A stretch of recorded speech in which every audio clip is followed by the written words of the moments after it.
Hello, welcome to my presentation. I'm Zainab and I'm going to present you our for Denmark. Starting with the decline of science in Europe. During the first centuries after the fall of the Roman Empire, the standard of living in Europe returned to levels comparable to those just after the agricultural revolution. Poverty was endemic and people suffered from wars, piracy, famine, and epidemics. Inevitably, science retreated as well. Several reasons for the decline of science in Europe between 530 and 1000 have been put forward by historians. For one, the Romans had been notoriously little interested in theoretical science. Christianity as a state religion in both halves of the Roman Empire may have been inimical to science at this time. There seemed to be little reason to be concerned about learning how nature worked when most expected the earthly world to come to an end soon. Certainly by 1000, which did not seem that far away during this period. And medicine was exception to the general decline. Science in China. During the period preceding the 15th century, China was often more successful than Europe in developing and applying scientific knowledge. Chinese society has been known to register for its field of tradition and bureaucracy.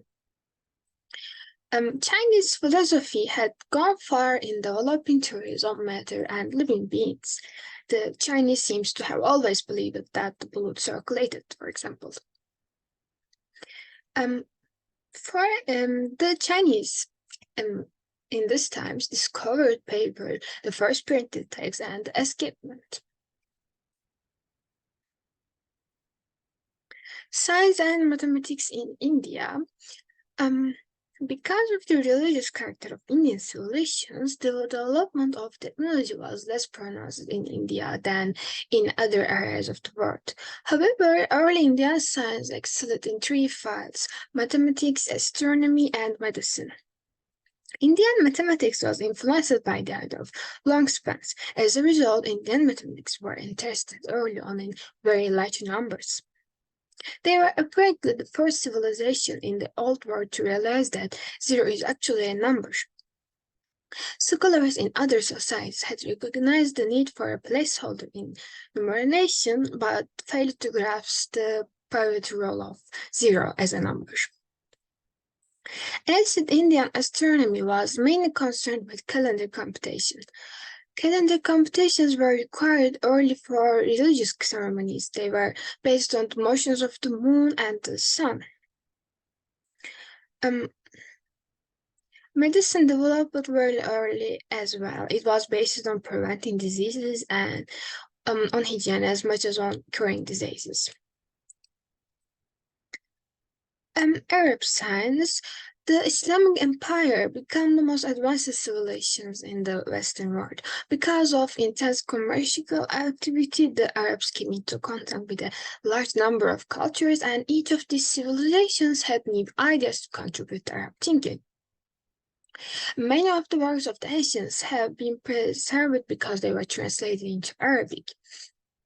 However, the science of anatomy did not progress because section of corpses is not allowed by Islamic law. Medicine was a highly developed and a complete infrastructure for healthcare existed. The revival of science in Europe. The members of clergy and of monastic orders were practically the only people who read. The Emperor Tamerlane, who learned as an adult to read and tried unsuccessfully to learn to write, decreed that every monastery must establish a school. These cathedral schools became the forerunners of the first universities. The strongest factor in the revival of science during that time in Europe was the establishment of contact with Islamic cultures.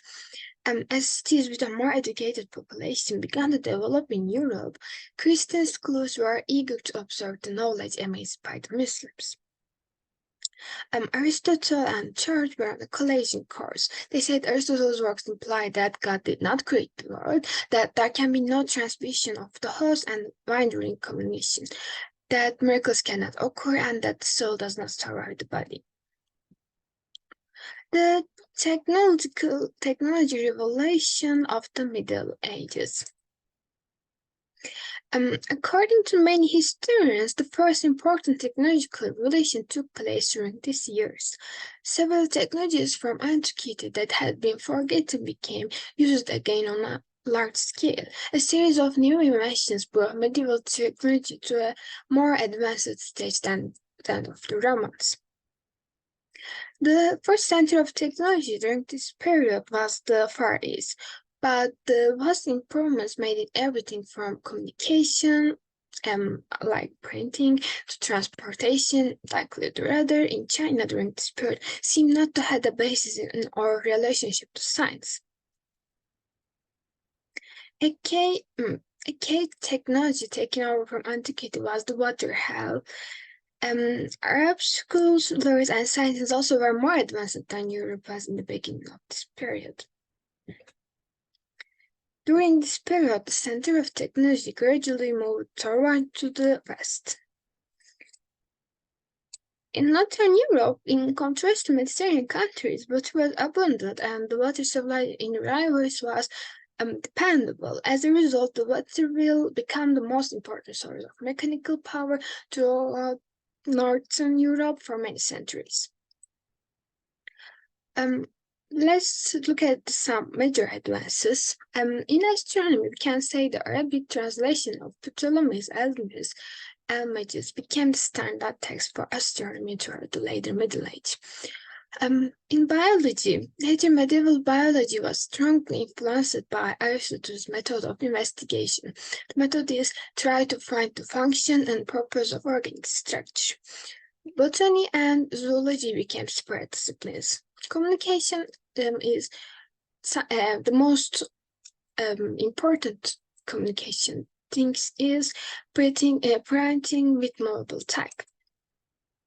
In conservation, we can say the increased use of terraces helped improve bridge stability and also aided the construction of buildings in general. In energy, we can say many medieval devices such as water wells, gate wells, and wind mines had been known in antiquity. However, it was only during the Middle Ages that these devices came into use on a large scale. And this concludes my presentation. I hope I have been clear. Thanks for listening.